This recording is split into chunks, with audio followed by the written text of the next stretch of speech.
too. I mean, I could have said, well, from a distance, the fact that we haven't collaborated on things actually recently, I could have put it further, but if you want, it stands at the ready. That's the thing. There's two things that come to mind right now. That there are some of the collaborations that start off with a specific project in mind, or like, for example, number one contacted you because there was a particular need, but then I can appreciate that you meet other people just through networking.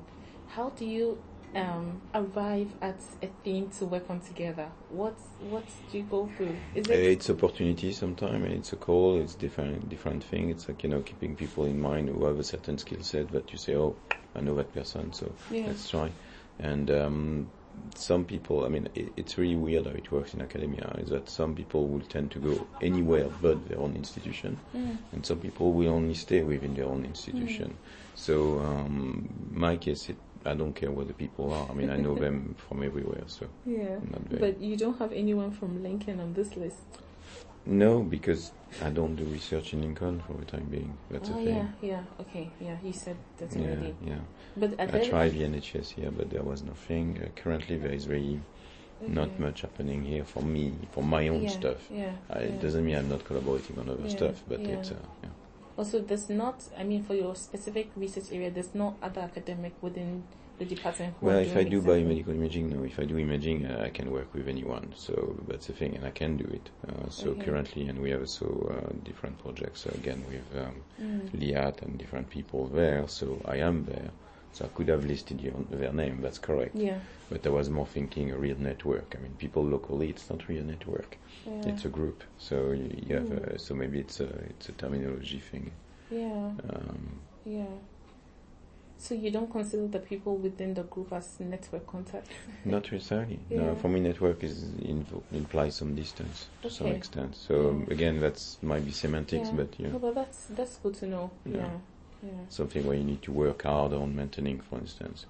Or whereas here, I mean, I bump into these people all the time, so I don't have to work hard. Yeah, and also progressively, the university structure is encouraging more group. How do you call it? Multidisciplinary work. Exactly. So I know. I am multidisciplinary at heart. I mean, these people don't do the same thing. Interesting. Okay, number 5. Number 5. So, how do I meet her? I met her for a common friend who is now retired. That's why I didn't put him down in the States.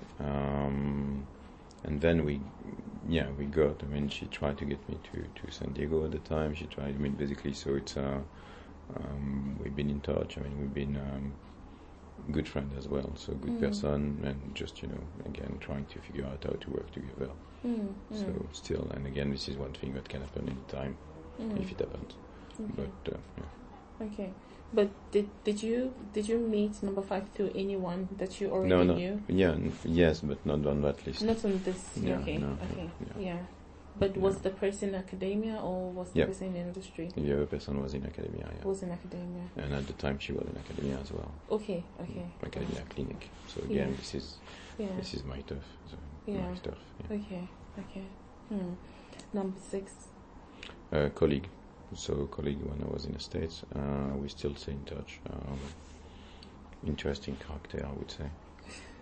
Maybe on a bit autistic again, but it's I don't know. We just get along. I mean, we still stay in touch again. Emails from time to time, and just Okay, but how did you meet this colleague? person? A colleague in just the university. When I moved into a place where there was a person who was working there as well, so we got along. Okay. Number 7. Number 7, that was interesting. It was in a meeting, I believe, in a workshop, and we just chatted, and then we got along. He eventually created his own company. Then he needed some kind of expertise on my side for what he was doing, selling. He called me yesterday out of the blue again. So again, this is the kind of thing where we have that kind of connection. Yeah. This is that kind of connection, and we discuss about different things. I mean, different. Okay. So, I mean, basically, he's interested in. in the market, obviously, but also. Yeah. I have a funny question to ask. Yes, please. If I asked you to generate this list before the call came through yesterday, Yeah, it would have been more interesting. would he have appeared on the list? Yeah, possibly, Okay. but perhaps not. I mean, again, I don't know, because I mean, there are a few people whom I have in mind, but I mean, it will depend on the time of the day too. Maybe, you know, if you come 1 hour later, I would have produced a different list. Yeah. But under pressure, that's it. But Yeah. you're right. Maybe he would not have appeared. But on the end, he's someone who has always been very keen to get in touch. I mean, to call and things like that. We have emails exchanges. When we go to meetings, we try to meet at the meetings. So again, this is not too remote. Yeah. Yeah. So about the choice of people to put on this list, because I asked a very general question. Yes. People who are important to your research, and then you did explain in the beginning that it's not it's important very to my broad. research, important to my professional world. To your more. professional world, Yeah, exactly. So I mean, that's still very general. What exactly did you think about to put these? I mean, how did you define that very broad question for yourself to select these? Well, I people for the chose list? professionals whom I was connected to, and professionals whom I believe I might be able to collaborate with more directly. Doesn't mean this is only that list, obviously, but again, for me, it's either too broad or. So I try to put some with a little bit more of a personal attachment to some extent, so people, you know, I can discuss with. Not just, you know, the strict professional bringing only his discipline or her discipline to a table, because that's a little bit boring after a while. So. Okay, all right. Number 8. Yeah, so Number 8 was my postdoc for a while. So I mean, very nice guy, interesting person as well.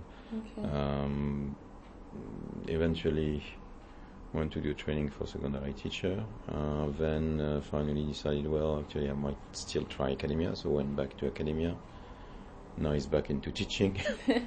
So I think, he probably found his... He was an interesting one, because he always felt academia had lost its soul, and I cannot say... I mean, in the UK it's probably true. So, of course, that will be edited. Of course, yes, I'll be very kind. Yeah. No, so I mean, but we grown a little bit apart simply because basically he's not in a domain anymore, and I mean he has his life, it's fine. I mean, but again, that was an interesting person. He had a good ethics as a researcher, and that's why he could not stand academia as it is, because he felt it was not about ethics anymore. It was just something else, metrics. Yeah. So yeah. But he was your postdoc? Yeah. Postdoc in Glasgow? No, in Scotland. Yeah, not in Glasgow. But okay. No, but I mean, so that's where he was last. Okay. Sorry. Last location. Sorry. Yeah, it's not where I met him or whatever. Okay, so that was maybe 2 to 3 to... How many years ago was he your student? 5. 5 years? 5, 6, yeah, about. Yeah. Okay. All right. And there's something interesting happening here. I don't know if this is a reason or it's just by occurrence that there's a difference in... No, it came apart, yeah. Because, I mean, again, I'm not so closely in touch with him. I can probably reach him if I need to. Okay. And again, he was a good academic, but it's not his line of business anymore. Yeah. So I would like, I mean, if I had a postdoc position for skill sets such as this, I would hire him immediately. Yeah. So that's what I mean. So, but we've grown apart. Yeah. Okay, get it. So I have a question before we discuss number 9 and 10, and it's about the terms skills and competence and all these words and you also explained that when you have to collaborate with someone, you look for a need. Not necessarily. No, I mean, first, I mean, okay, I meet people through workshops, meetings, whatever, being colleagues and all, so I kind of, and then these people come with certain skill set. Now, if I have a real project or something where they can contribute professionally, then of course I pay attention to their skill sets. Yeah. But my primary thing is personality, really. So, and then, you know, depending on personality, I mean, if you have someone who is not curious, for instance, you know, it's a waste of a good academic position, in my opinion. So it's all these things where some qualities necessarily come I mean, they bring with them personality traits which I think are suitable for collaboration.